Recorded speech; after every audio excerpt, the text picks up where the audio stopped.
National television चैनलों की धूम धूम और धड़ाम धड़ाम के बीच में जब जम्मू कश्मीर में फॉरेस्ट की ज़मीनों के ऊपर अवैध कब्ज़ों के ऊपर डिबेट्स और डिस्कशंस हुए, तो उस समय उन डिबेट्स और डिस्कशंस को देखकर यूँ लग रहा था कि शायद जम्मू कश्मीर केवल एकमात्र ऐसा केंद्र शासित प्रदेश है जिस केंद्र शासित प्रदेश में फॉरेस्ट की ज़मीनों के ऊपर अवैध कब्जे हैं। लेकिन राज्यसभा में पूछे गए एक सवाल, जो सवाल डॉक्टर अनिल अग्रवाल ने पूछा, उन्होंने पूछा ये बताइए देश भर में फॉरेस्ट की ज़मीनों के ऊपर अवैध कब्जे कितने हैं और जिन लोगों ने अवैध कब्जा किया हुआ है उनके खिलाफ सरकार ने क्या कार्रवाई की, और ये भी बताइए कि जिन लोगों ने अवैध कब्जे किए हैं कितने लोग ऐसे हैं जिन लोगों को आपने उन ज़मीनों से हटाया है। सरकार ने उसके जवाब में जो आंकड़े दिए वो आंकड़े चौंका देने वाले हैं। चौंका देने वाले इसलिए हैं क्योंकि जम्मू कश्मीर में सरकार के मुताबिक फॉरेस्ट की ज़मीनों के ऊपर जो अवैध कब्जे हैं वो केवल 10,279.28 हेक्टेयर है, और इसके मुकाबले में मध्य प्रदेश में 54 गुना ज़्यादा 5,41,731 हेक्टेयर के करीब ज़मीन जो है उसके ऊपर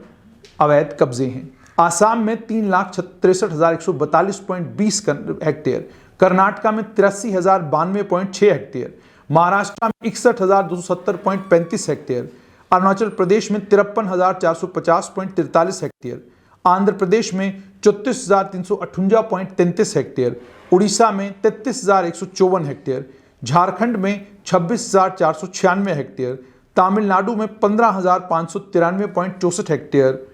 यूपी में 12,397.55 हेक्टेयर, मिजोरम में 10,852.80 हेक्टेयर, राजस्थान में 10,839.96 हेक्टेयर और उत्तराखंड में 10,649.11 हेक्टेयर। अब अगर हम जम्मू कश्मीर में जो 10,079.28 हेक्टेयर ज़मीन है जिसके ऊपर अवैध कब्जे हैं, और सरकार ने बड़े पैमाने पर कार्रवाइयाँ भी शुरू की हैं ताकि फॉरेस्ट की ज़मीनों से अवैध कब्जे हटाए जाएँ। आपको ये भी याद होगा कि फॉरेस्ट डिपार्टमेंट ने एक कंप्रहेंसिव लिस्ट तैयार की थी, जिस कंप्रहेंसिव लिस्ट में ये बताया गया था कि कहाँ पर फॉरेस्ट की ज़मीन पर किसका कब्जा है, उसका नाम क्या है, उसकी पेरेंटेज क्या है, वो कहाँ का रहने वाला है। वो लिस्टें सारी की सारी आपको फॉरेस्ट डिपार्टमेंट की एक वेबसाइट है, जिस वेबसाइट के ऊपर वो तमाम लिस्टें आपको मिलेंगी, और आपको ये भी पता है एनक्रोचर कौन है, कब्ज़ा किसका है, और कब्ज़ा किसका है, और इलाका कौन सा है, जगह कौन सी, ये सारी चीज़ें वहाँ पर लिखी हुई हैं।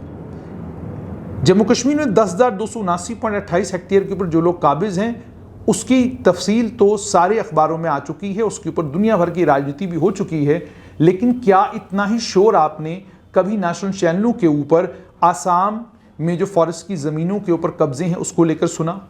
कभी कर्नाटका में जो फॉरेस्ट की ज़मीनों के ऊपर अवैध कब्जे हैं उसको लेकर सुना? महाराष्ट्र में जो अवैध कब्जे हैं उनको लेकर इतना शोर कभी सुना? अरुणाचल प्रदेश में जो अवैध कब्जे हैं क्या कभी इतना शोर आपने सुना? आंध्र प्रदेश में अवैध कब्जे हैं, इतना शोर बिल्कुल नहीं। उड़ीसा में मुकम्मल तौर पर खामोशी, झारखंड में बिल्कुल सन्नाटा, तमिलनाडु को लेकर बिल्कुल सन्नाटा, उत्तर प्रदेश को लेकर बिल्कुल सन्नाटा। बात अगर करनी है, टेबल अगर सजाना है तो केवल जम्मू कश्मीर को लेकर ही सजाना है, और जब टेबल सजाना है, टेबल सजाकर लंबी लंबी 2-2 ढाई घंटे की डिबेटें भी करनी है, और उन 2-2.5 घंटों की डिबेट में निष्कर्ष ये निकालना है कि अगर अवैध कब्जे फॉरेस्ट की ज़मीनों के ऊपर कहीं हुए हैं तो जम्मू कश्मीर में हुए हैं, बाकी देश भर में कहीं कुछ ऐसा नहीं हुआ है।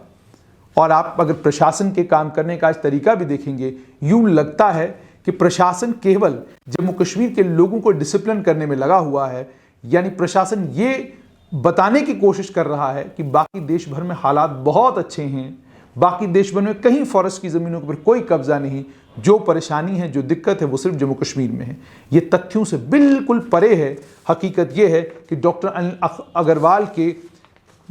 एक सवाल के जवाब में राज्यसभा में एनवायरनमेंट, फॉरेस्ट और क्लाइमेट चेंज मिनिस्ट्री ने ये कहा कि फॉरेस्ट की ज़मीनों के ऊपर कब्जे, अवैध कब्जे एक सच्चाई है,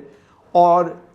इन अवैध कब्जों को लेकर हम सुप्रीम कोर्ट ने जो डायरेक्शन दी हुई थी, जिसमें सुप्रीम कोर्ट ने ये कहा था कि फॉरेस्ट की ज़मीनों के ऊपर जहाँ पर भी अवैध कब्जे हैं और उन ज़मीनों को लेकर जिन लोगों ने भी क्लेम किया है कि हमारा इनके ऊपर हक है, उनके क्लेम्स को आप आइडेंटिफाई कीजिए, उनके क्लेम्स को आप इन्वेस्टिगेट कीजिए, और अगर इन्वेस्टिगेशन के बाद आपको लगता है कि इनका क्लेम गलत है तो फ़ौरन अवैध कब्जा वहाँ पर हटाया जाना चाहिए। ये फॉरेस्ट मिनिस्ट्री ने एक सवाल के जवाब में कहा है। लेकिन 36 केंद्र शासित प्रदेश और प्रदेशों में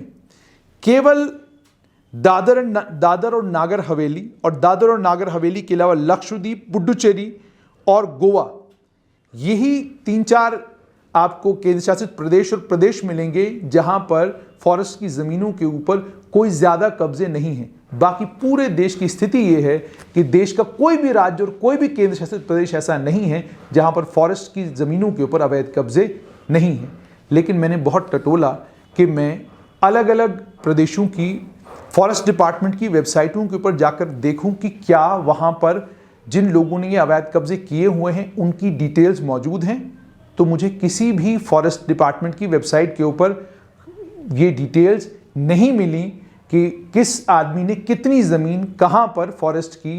ग्रैब की हुई है, किस आदमी ने किस जगह फॉरेस्ट की ज़मीन के ऊपर कंक्रीट का जंगल तैयार किया है। जम्मू कश्मीर में भी फॉरेस्ट की ज़मीनों के ऊपर अवैध कब्जे हैं। इन अवैध कब्जों को लेकर जम्मू कश्मीर की सरकार ने ये कहा था सख्त कानूनी कार्रवाई की जाएगी। लेकिन जब कार्रवाई करने की बारी आई तो नाम आया, लिस्टें आई, तफसीलात आई, सब कुछ आया और उसके बाद लगा कि अब शायद फॉरेस्ट डिपार्टमेंट जो है वो कानूनी कार्रवाई करना शुरू करेगा। पहले कुछ दिनों में शोर बहुत था, हंगामा बहुत था, लेकिन अब वो शोर भी थोड़ा कम है। ऐसा लगता है कि मामला ठंडे बस्ते में डाल दिया गया है और ऐसा लगता है कि अब फॉरेस्ट की ज़मीनों की चिंता किसी को नहीं है। राजनीतिक माहौल फिर से जम्मू कश्मीर में गरमाने वाला है। चुनाव जम्मू कश्मीर में मार्च अप्रैल के बाद कभी भी हो सकते हैं और इन्हीं चुनावों को ध्यान में रखते हुए आप देख रहे होंगे कि अलग अलग राजनीतिक दल अब लगे हुए हैं पॉलिटिकल रैलीज करने में। ये जो राजनीतिक जनसभाएं इन तमाम पॉलिटिकल लीडर्स की हो रही हैं, इन राजनीतिक जनसभाओं के बीच में, इस राजनीतिक शोर शराबे के बीच में उम्मीद और तवक्का ये है कि दोबारा डीडीसी के चुनाव से पहले जो हुआ था कि डीडीसी के चुनाव होने वाले थे, उससे पहले बहुत सारी लिस्टें जो हैं वो सरकार ने बाहर निकाली और वो लिस्टें अलग अलग अखबारों में छपी भी। उन लिस्टों में अलग अलग नेताओं का नाम था, राजनीतिक दलों से जुड़े हुए लोगों का नाम था, जिसमें ये बताया गया था कि फलां आदमी का कब्जा है, फलां आदमी का कब्जा है। तो जब दोबारा राजनीतिक माहौल ऐसा बनेगा तो इन कब्जों को लेकर दोबारा से सरकार जो है वो सीरियस हो जाएगी, ऐसा आम जनमानस कह रहा है। लेकिन जब अवैध कब्जों की बात की जाती है, जो देश भर में फॉरेस्ट की ज़मीनों के ऊपर अवैध कब्जे हैं, जो कार्रवाइयाँ वहाँ हो रही हैं, वही कार्रवाई जम्मू कश्मीर में भी होनी चाहिए। लेकिन ऐसा लगता है जम्मू कश्मीर में राजनीति ज़्यादा है और कार्रवाई कम है।